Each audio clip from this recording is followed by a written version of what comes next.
In a city that never stopped moving, buried under car horns, flashing lights, and endless distractions, lived a quiet 13-year-old boy named Elijah.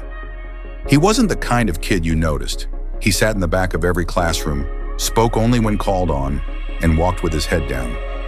He wasn't loud, he wasn't bold, but deep inside, he was different. Every night after homework was done and the apartment lights dimmed, Elijah pulled out his old cracked tablet and opened YouTube. He didn't watch cartoons. He watched motivational videos, powerful speeches, emotional stories, men and women who spoke about pain, passion, purpose, and perseverance. And every night, as he lay in bed staring at the ceiling, he whispered the same words. "You have greatness inside you." He didn't fully believe it, but it gave him hope. One Monday morning, his school announced something big, a citywide speech contest. The winner would earn a scholarship to a prestigious youth leadership camp. Elijah's heart skipped. He could already imagine himself on that stage, not hiding, not whispering, but speaking clearly, boldly, proudly. But then the voices returned. "You're too quiet. You'll mess up. No one wants to hear from you." Still that night, he stared into the mirror and said it again.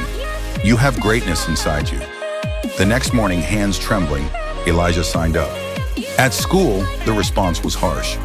"You? Speak? You can't even read out loud." Laughter followed him in the hallway. Doubt followed him home. That evening, his mother noticed something was off. She sat beside him at the kitchen table and asked, "What's going on?" He looked up, eyes heavy. "They laughed when I said I wanted to speak." She reached across the table, took his hand and said, "They don't see what I see. But that doesn't mean it's not real. Elijah, you've got something inside you, something big, something strong." She paused. "You just have to believe in it." Later that weekend, while walking past the library, Elijah spotted a flyer taped to the door. Free public speaking class. Led by Mr. Ray, retired motivational speaker. He hesitated. His hand touched the doorknob. He walked in. Inside sat a dozen kids and an older man with a calm but commanding presence.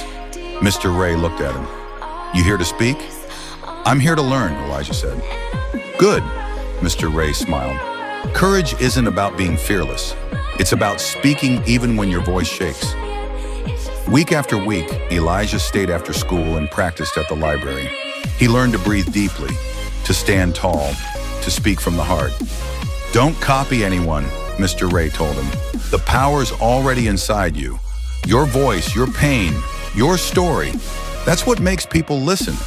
And so Elijah wrote a speech titled, "Invisible Doesn't Mean Powerless." It was about being overlooked, about growing up in silence, about discovering that your voice is your weapon, your light, your gift. Finally, the day of the contest arrived. Elijah stood backstage in a borrowed shirt and tie, heart pounding like a drum. He peeked out at the crowd, hundreds of students, teachers, parents.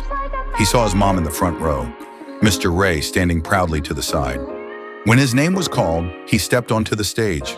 His legs shook, his hands trembled. The microphone felt like it weighed 100 pounds. But he remembered, "You have greatness inside you." He looked up, spoke slowly, softly. "I used to believe I didn't matter." The room went still. "I used to believe that silence meant weakness, that invisibility meant I had no power. But I've learned something." He paused. "Some of the strongest people don't need to shout to be heard. They speak with purpose. And now, so will I." His voice grew stronger, his back straighter. He ended with this: "You have greatness inside you. Not someday, not maybe. Right now." The crowd erupted.